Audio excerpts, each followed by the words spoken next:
Hey guys, how's it going? Valk here. So last night, Smilegate just announced the Moonlight 5-star Headhunt event for Epic 7's 4th anniversary. Long story short, the capstone of the event will conclude with a ML5 Selector. Within the past 12 hours, I've already been receiving a lot of questions, both in the DMs and the Discord servers, about which unit everybody should pick up, just given their hero pool and playstyle and stuff like that. So to ease up this process, I've made and compiled a list of all the ML5 heroes. This will mostly be PvP focused, since ML5 heroes are intended to be PvP specialists anyway. If a unit is particularly helpful in PvE or in the early game, I'll give them a special mention, but this won't change their position on the tier list too much, just because this tier list is considered for the long-term health of an account. As far as the PvP side of things are concerned, I've been Legend 1 time in RTA, 5 times in Arena, and my guild is a Hall of Fame guild for Guild Wars. I also stream RTA 6 days a week on twitch.tv/Valky, so if you wanted to see some of these heroes in action against the best players in the world, you can catch me there. So with that under my belt, I definitely feel somewhat qualified to throw my gloves in the Thunderdome. But with, the explanations out the way, let's just get into the tier list. So the first thing to keep in mind is that units that can be obtained from Moonlight connections, so like Spectre Tenebria, Ruele, Arby, DCorvus, MLKen Judge Kise, will be put lower on the tier list regardless. Just because you can get these units mostly from other sources, and on top of that, most of these units have either fallen off or are just a little bit hard to play. Commander Cavel and Astromancer A.Elena has been specifically excluded from the list as they're considered too recent and are ineligible for selection. Another huge consideration for this list will be some predictive picks in the tier list due to a huge buff wave incoming the same day this event becomes available. So top model Luluka, Pirate Captain Flan, and Remnant Violet will be getting huge buffs, and I will be making their positions based on how strong I think they will be 2 days from now. The final thing is to consider, if you really, and I mean really like a hero, just move them up 1 tier. For example, I really like Pirate Captain Flan, so in my mind, if I was on a newer account, I'd just move her up a tier like this, just be like, do I already have these units? Maybe I just take her in this spot. That's one suggestion I would make. After all, Epic 7 is a video game. We play for fun. We play with heroes we like, so if you really like a character, go ahead and disregard whatever tier list and whatnot. If, climbing for ranks and being competitive isn't your ambition, just pick a hero you like. So, to start off, in tier 0, which is like the must-have tier, right? I think if you don't have all of these units, you're basically hamstringing your account in terms of PvP.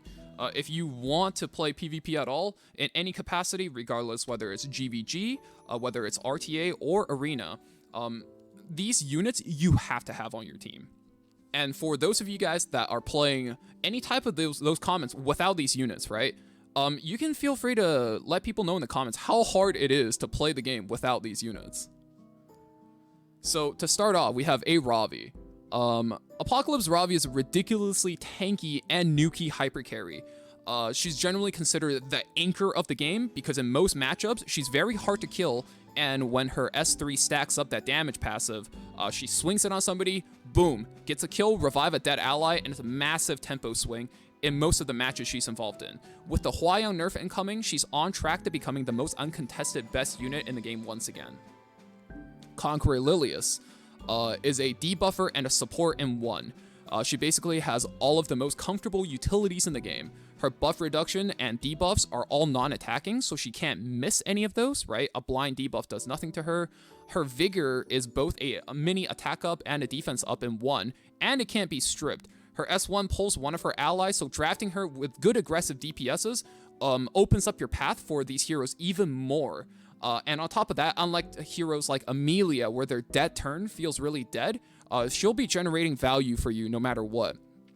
I would say all in all, she's a God tier support in every single type of content imaginable, from Holo Trials to Ancient Inheritance to RTA at the highest levels.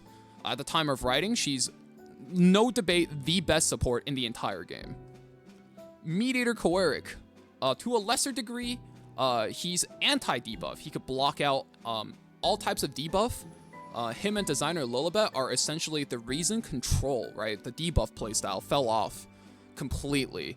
Attack up plus immunity is really strong to have in a kid, and the most OP aspect of him is that his S2 can strip all buffs, give his team a barrier in the form of give his team survivability in the form of a barrier on a 3-turn cooldown. And it is really hard to play non-stealth carries when you're playing against him, since he can just yoink your carries buffs away. Last but not least, in tier 0, we have Spectre Tenebria. This is a unit near and dear to my heart. I pick her very often, so I'm definitely a little bit biased. But even with that, I do firmly think she's a solid must-have hero on any PvP account. But due to the fact that she's available in Moonlight Connections, I don't think she's as valuable to pick in this scenario as these 3 units. I think her ability to dish out a lot of damage while being perma-stealth makes her the safest glass cannon to run in the game. She can carry any content from Abyss to Hellray to the highest steps of RTA. In any match, she has early power and combo potential, just, out of the merit of being a mage, and she can carry Tagahel's Ancient Book. Her passive gives her both bulk and damage scaling into late game, and she can be built on multiple sets, anything from speed to lifesteal to destruction, and she has just defined multiple PvP metas since her first buff back in like season 1 or something. Definitely a must-have unit on every account, either through connections or headhunt. I'm absolutely firm on that. In tier 1, I would say these units are the best in slot for their respective strength and are very hard to replace. Basically, each one of these units can define their own playstyle. And then without these units, you essentially just kind of feel gated out from a playstyle, right? For example, if my opponent has FCC and I don't have DJB or Op.Sig, I feel trapped. If I'm getting cleaved and I don't have Designer Lilibet or Sage Baal, I definitely would feel a little bit frustrated, right? If I have to fight tank down players and I can't disrupt them with Faithless Lidica or one-shot their tank with Straze, it just feels terrible. So with that type of context in mind, let's get into each one of these units. DJ Basar has been a huge menace in PvP ever since his buff. Since so much of Epic 7's meta units revolve around giving barriers, right? Think Peyra, FCC, Mediator Kawerik, DN, Amelia, Adventurer Ross with Solitude runes. All of these meta units generate a lot of barriers. So DJB has this unique counterplay around all of them, on top of being able to cleanse and CR push his entire team on a relatively low cooldown, because, when you invert a barrier, boom, he gets an extra turn. That's -1 turn cooldown for his S3, which is very, very high tempo. Taking him means also you can play FCC versus more aggressive opponents, or versus opponents that are a little bit weaker to debuff, you can now play Peyra. So he enables a lot of these, what used to be considered the best units in the game that fell off because he existed. Now you can just pick them both. It's kind of crazy how that works out. Since those units only fell off because of him in the first place, and if you have them, it means you can pick them again. Fallen Cecilia has definitely seen better days, but she's still the best in slot knight to mitigate damage when you're being cleaved or aggroed. Nothing else really replaces the immediate safety you gain when you pick her. Now, I understand Barrier Set is coming out and people say, hey, you can imitate what she does. But does it really, though? One, you have to farm Golem, which is a hunt with attack set, and now there's 4 sets in Golem, so the drop rate of Barrier Set, Protection Set, rather, is really diluted. And on top of that, why do that when you can just pick Fallen Cecilia? She has a passive that gives you the same thing, but better, without you having to farm for it. In terms of overall usage, I still think she mitigates the most damage, on top of being able to just drop a wave of skill nullifier, which, halts a lot of tempo aggressive teams can generate. And on top of that, I think she's really good to have both for arena and guild war defenses, just because she can enable so many units there and just make them frustrating to play against. A.Sigret, I would say, is basically irreplaceable in the amount of matchups she can overcome, especially if you have a guiding light on her, right? Single target units can't reach her when she has a guiding light, right? You just need her to get a turn with attack up, and she can one-shot most things behind a barrier. I find myself picking her anytime I have to fight an FCC, or a Hua-Young, or a Senya, which reliably gives barrier now. Her downside is that she's extremely gear dependent, She needs a guiding light, and she's very hard to play in RTA, where your opponent has counterplay against her, where you can try to like brush her out of stealth, crowd control her, yada yada. But if you enable an Op.Sigret when you're playing against one of the earlier mentioned units, nothing else really punches through a draft like she does. Archdemon Mercedes is one of those units that get better and better over time because she's a spot counter to any unit that has a passive and can be targeted for seal. On a really good counter set, she just requires a little bit of luck, and usually in 2 turns, she's ready to steamroll the entire enemy team. She just has way too many matchups in the meta, and especially since Hua-Young is getting nerfed, and that's one of her biggest hard counters, she's about to be better the moment this headhunting event is going live. Designer Lilibet and Baal are 2 units that are quite essential to have when you're playing anti-cleave. Now, Designer Lilibet is one of those units that stop your account from being ran cleaved. On top of that, she's really good to run with a lot of openers in Arena and Guild Wars, since, openers usually have debuffs, right? Think Ran, C.Lilias, Peyra, versus, like, players in RTA, maybe they don't put the debuffs on, they skip their turn, right? That's a valid play. But when you're playing in Guild Wars and Arena, the AI will not do that. So Designer Lilibet is going to be really valuable for a lot of players who kind of want to speed their way through that level of content. On top of that, she's just one of the best ways to go into cleave. Sage Baal, kind of the same thing. He's a little bit more boring to play just because you're fighting through debuffing your opponents, as opposed to Designer Lilibet, which is kind of just killing them and speeding up the game. But the reason why these 2 units are so good versus cleave playstyle, right? Because nobody likes being cleaved. Let's just admit that. There's 3 ways to fight cleave. You outspeed them, you CR cut them, or you have to draft casino RNG into them, right? With counterattacks. Not everybody has access to outspeeding. Casino RNG isn't exactly fun, and it's unreliable. So the best way to fight these cleave teams is to be able to CR cut them with one of these types of units. And both of them can do the job. I think Designer Lilibet is probably a little bit preferred because she can do it a little bit faster, but Sage Baal is definitely the hard looming threat whenever somebody is trying to set up a combo cleave. Straze can one-shot tanks versus tank down. Cannot be counterattacked. What else do I need to say about that? He's slightly gear intensive, but he makes it up by being also pretty okay in PvE, right? He has like good one-shot hunt potential. You can check my stats in Discords for that guide, as well as he can help cheese some Advent side story stages.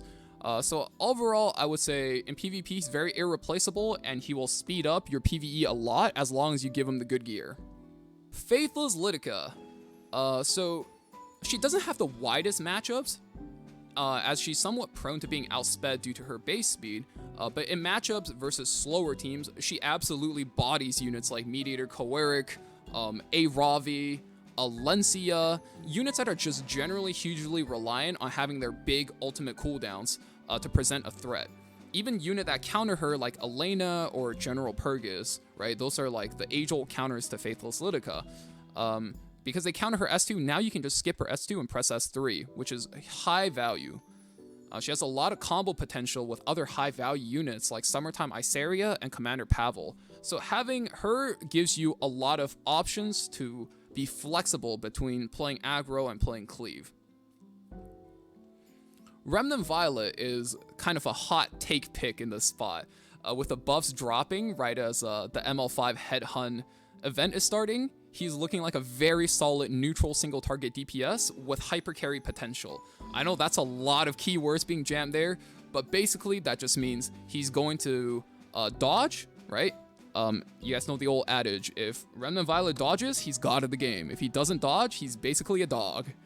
So, you know, it's very, very RNG reliant, but I think with the new potential that if he attacks at 5 stacks, he can now fire off his S3 Massacre.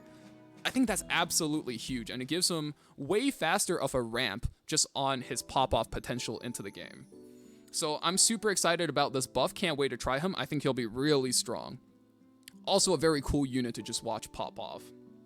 So next up is here 2. These are the heroes I definitely recommend grabbing if you don't have a copy. They serve very important roles, but could more or less to some degree be replaced depending on your playstyle. Lionheart Sirmia. Definitely would have been a tier up, but she's somewhat underperforming versus meta units right now, like Alencia and Shu, which in theory she should be strong against, but in practice, she loses way too much to these units, just due to RNG, right? Often too many units get free effectiveness, like Alencia and, you know, specialty change Ruele, right? That can just kind of bypass her res buff and just strip her buffs and stun her. Even Pirate Captain Flan now is going to be getting 50 extra effectiveness to help fight her, which definitely invalidates her F-res buff. So she kind of has a lot of bad matchups in the meta. But the reason why she's kind of holding on to the top of this tier is just due to her overwhelming advantage versus counterattacks and dual attacks. Even if you draft her into a comp with no dual attacks, and I'm sure if you play RTA, you've experienced this.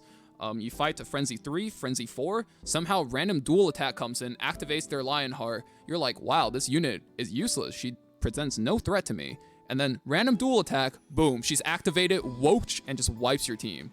Like, that can always happen in a longer match. So for that reason alone, a lot of playstyles have been built around her, but I don't put her in this like playstyle defining tier because she does underperform versus some common matchups. Little Queen Charlotte definitely gained some stonks due to the Huayon nerf, because now since there's no Huayon to check units like A.Ravi and Archdemon, there's no better default check to those units than a single target nuker like Little Queen Charlotte.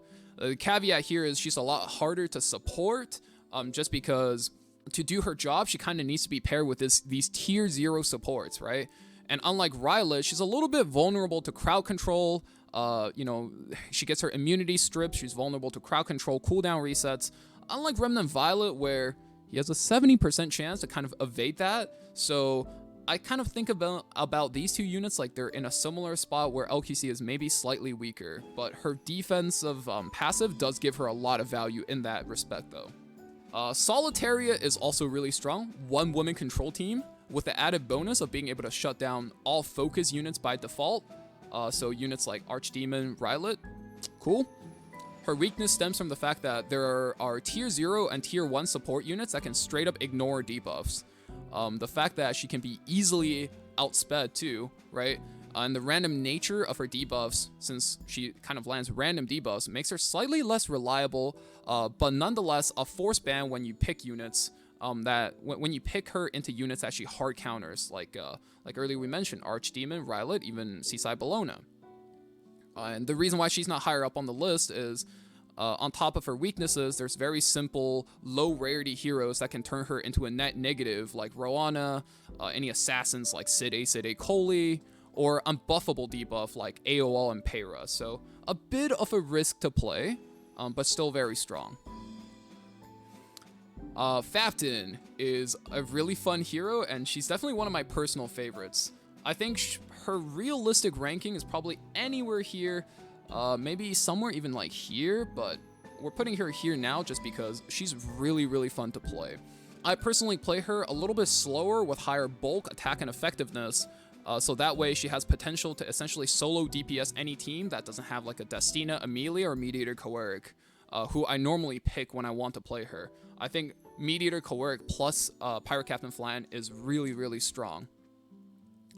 The weakness of her is that she does require a Star of the Deep Sea, which is Summertime Iceria's limited artifact to be at peak performance. But if you can somehow set her up to do that, she could solo DPS almost any team while being incredibly hard to kill due to her tanky passive. Watching her pop off is just one of the funniest things because all of these Soul Weavers don't expect to be stunned, but as long as you built enough effectiveness on her, she's just going to be able to ding them for like 10k damage and then stun them for a turn. And she just creates these huge tempo turns on top of being able to CR push her team. The buff also makes it so that she's going to have good synergy with Adventurer Ross and Conqueror Lilias as well, especially Conqueror Lilias, who I think is her best support now. And I think they go absolutely crazy together. Top model Luluka and Closer Charles, to me, are the same units with different strengths and weaknesses. For example, they both CR push and attack buff their entire team while being weak to different types of units. TML has a big nuke plus extinction, while Charles has an AoE and more CR cycling with the passive. Both have a little bit of survivability with stealth and evasion respectively, top model Luluka is a little bit weaker to units like Politis, while Charles is weaker to units like AOL. Both of them are like mid-speed, so they're also both vulnerable to being outsped. So if you're looking to play like this mid-range aggro team, just pick whichever one you like better. I assume for most people it'll be top model Luluka. And if that's like your main playstyle and you have one, I think this will be a good opportunity to pick up the other, and you can just kind of mix and match them as you please, depending on the draft. Now, Sage, Vivian, Maid, Chloe, ML Celine, and Belian are kind of in this clump because we've seen a huge resurgence in a lot of tankier light units since SC Ruele. Right, that's been a huge unit and definitely a strong power pick, especially for a specialty change unit. A lot of players have been spamming it in RTA as a preseason, and I think Maid Chloe, when played with SC Ruele, it's just so hard to kill, and you can support so many different DPSs now. And I think Sage Vivian is just kind of at the forefront of that, right?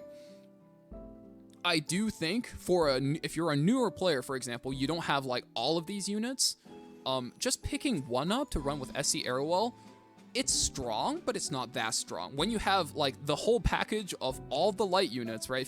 If you're missing one or you're missing two of these, I think these units are excellent to pick up, right? But overall, I will say you do need all of these units for that comp to really, really, really, really pop off.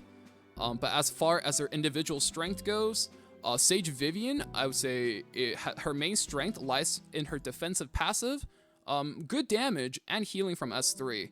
Her Soul Burn gives her great reach into stealth units, but into units like Solitary and ADS, she can easily just like fold. Maid Chloe is one of the better supports preferred by tank down players. Her revive buff is not only her biggest strength, but also her biggest weakness. Since it is a buff, it makes her a little bit weaker to units like Rimuru, Landy, MLHaste. So that's the thing you need to be careful when you're playing Maid Chloe. Spirit Eye Celine, I find very polarizing because she has some really bad matchups like Hwayoung, Archdemon, Rimuru, or honestly any hard crowd control unit, and the list goes on. Her strength definitely comes from her ability to be, the way I would describe it is an MLKen that can revive. And what that lets her do is it punishes bad drafts by opponents who slam meta units like, oh, you know, I have A.Ravi. A.Ravi can't lose, right? That's when you just pull out your ML Celine, and she basically just can't lose into A.Ravi unless she gets crowd controlled. Belian might be a little bit controversial to put in the spot since many high-ranked players, including myself, ban her in RTA every single game. So surely if it's a unit you ban every single game, she's got to be strong, right? But I actually disagree. I think the threat of a Belian is oftentimes more scary than the hero herself, just due to how a draft plays out, right? So without bogging things down, I'll just say it's like this. If you're going to play a lot of GVG and arena defense, right? She's excellent on defense teams, but if you want to put your focus towards RTA, she is oftentimes going to be banned when you need her. And when you can't get her out, it's going to be versus slower players who usually just know how to fight her. So she's not a unit, you know, you really want in RTA just because, you know, when you need her, she's not going to be available. And when she is, it's against somebody who's not going to be weak to her. Next up is Tier 3. Now, these are units that are really hard to play or kind of fallen off and just have better replacements, both in RGB or ML connections, right? Arby, great early game unit for both PvE and PvP. He'll be able to carry PvE like no tomorrow, and if you just want to speed through arena and just have a unit to use in GVG for PvP, nothing wrong with picking up an Arby. He is going to carry you early, but so can a lot of other units, right?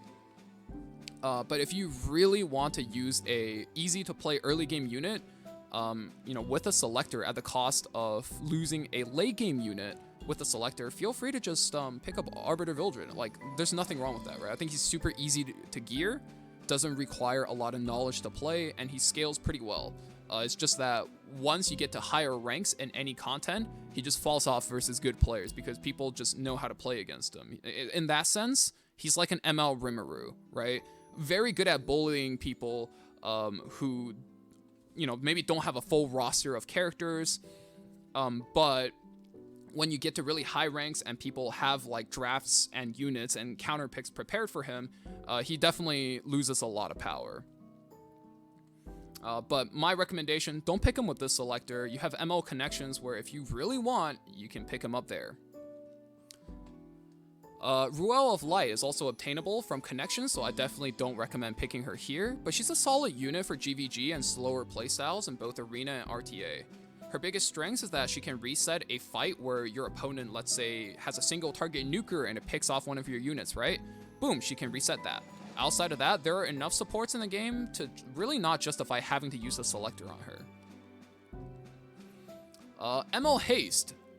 Basically, that's a default pick versus Maid Chloe and Arbiter Vildred. I think his matchups aren't great outside of that, but if Maid becomes a meta unit again because of the SC Airwall draft, he could see a slight resurgence. So he belongs in this tier where I wouldn't recommend. Last Rider Crow is kind of a unit lost in time. I think now not enough units enable him where he can tempo down a team while his cooldowns are too long. His passive utility doesn't kick in because there's a lot of single target. On top of that, there's a good amount of injury in the meta, so he just doesn't feel great. Briar Witch Assaria, again, that's one of the units I like a lot, and I think she was really strong in a meta, like back in Season 5, where there were a lot of squishy units paired up with aggressive supports like Maid Chloe and Mediator Kawerik. That's when Briar Witch Assaria was really, really strong. But now the meta is definitely way too tanky for her to shine, where she doesn't have enough consistent value. So I think unless she sees a buff or a meta shift towards more buffs and squishier units, she's definitely a subpar option for your selector. Ambitious Tywin was also at one point the best unit in the game. But now, because of how dominant units like Mediator Kawerik and Designer Lilibet are, even S.Tene, DN, Amelia, it's really hard to even play him unless it's like the E7 World Championships format with stacking pre-bans, where you'll see a lot of these units moved out of the hero pool just in a longer format. So, you know, after that, we have the Yikes tier. This is where I'm like, don't even think about picking these units. Either because you can just get them through Moonlight Connections if you really want them, or it's just not worth your time playing unless you're going for a Supreme meme comp, in which case, hey, go live your life, king. So to kick off this tier, we have DCorvus. Excellent GVG unit, wouldn't recommend because of ML Connections. In Arena RTA, I think his usage is at an all-time low just because there's a lot of injury, right? Injury Belian, injury Alencia, injury A.Ravi, or just regular A.Ravi S1s just kind of stop him over time. And especially Belian, right, who can block him from soul burning, which is like literally he doubles his damage when he gets to use his soul burn, can just shut him down. So not a very high value unit, wouldn't recommend. Specimen Says is just a damn hard unit to play. Granted, it's really fun to watch him just grab a unit and just pop them when you set him up correctly, right? Because he does full defense pen versus stun units. But think about it this way. Timing a stun, making sure, you know, it doesn't get 15%ed or resisted, doesn't get cleansed, and then having to speed tune your Specimen Says to go right after the stun before the stun wears off, it's just too much damn work, right? It's fun to set up for a Supreme meme comp, but there are easier ways to one-shot units without having to jump through 3 hoops like that. He gets a lot of stonks with specialty change Airwall. If you're about it, there is that route. Silverblade ATywin. So in a cleave, she's worse than Summertime Iceria. In standard, she's worse than Pirate Captain Flan. So overall, she's just kind of been power crept slightly. Even when you remove all the anti-debuff units like Designer Lilibet, Mediator, S.Tene, she kind of lacks kill pressure compared to these bomb units. So it's kind of a shame considering at one point she was the best unit in the game. MLKen is pretty much just a worse ML Celine. Not much else needs to be said. With a turbo stacked build, he could be some aggro teams because his counterattack comes in by default versus a Spirit Eye Celine where she needs to press a button first. But those teams also utilize a lot of Spectre Tenebria and Landy, who usually don't eat counterattacks, right? So no matter how you play him, he gets stuck in a pretty awkward spot. I think MLKen just lacks the utilities to survive in Epic 7 in 2022. Now, Judge Kise was pretty good versus Mediator Kawerik plus friends at one point in time. That will be like around Season 5 and earlier in Season 6 when she first got buffed.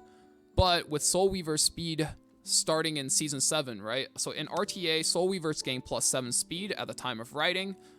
Pretty sure this sometimes in the future will get removed. But what that does is it makes Judge Kise, who doesn't have a super high top base speed, have a really hard time racing these units. So no matter what, I don't recommend her.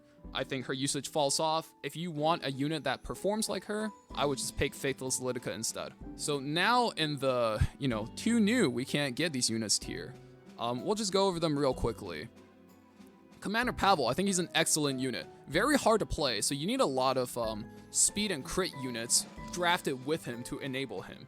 But he can pretty reliably kill most things in the game.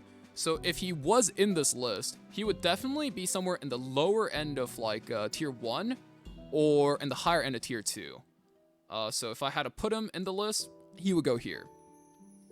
Astromancer A.Elena, she pretty much sucks. Too slow and too low damage to play cleave. Debuffs can be cleansed in standard, so she just lacks initiative and sustain value there. If I had to put her somewhere on the list, probably holds hands with Judge Kise. Like, she's really disappointing. It's one of those units where you pull her and you just hope she gets buffed as much as like ATywin did, or as much as Mediator Kawerik got buffed, right? As much as A.Ravi got buffed, right? You just pull and you hold on. So that being said, that's all the Moonlight 5-star heroes ranked in E7 on a tier list, just in terms of general usage, ranked for PvP. I think it's a huge move for Smilegate to be giving out an ML5 Selector like this, but definitely understandable since E7 is a competitive game that's very predicated on having a hero pool first, and then gearing becomes where the huge wall that limits a lot of the players. Hopefully this list was able to help you guys flesh out your accounts. If you need a playstyle reference and guides, they should be available both on screens, sometimes now, and in the description. If you wanted to see some of these units being used in practice, I stream RTA 6 days a week at twitch.tv/Valky. If you guys have any questions, feel free to leave them in the comments or in my Discord server where I'm like always active. If the video helped you guys out, please leave it a like and a subscribe if you want to see future RTA videos that kind of go hand in hand with this one. But for now, that's it. That's the video from me. I'll see you guys in the next video. Take it easy and stay safe out there, guys. See ya.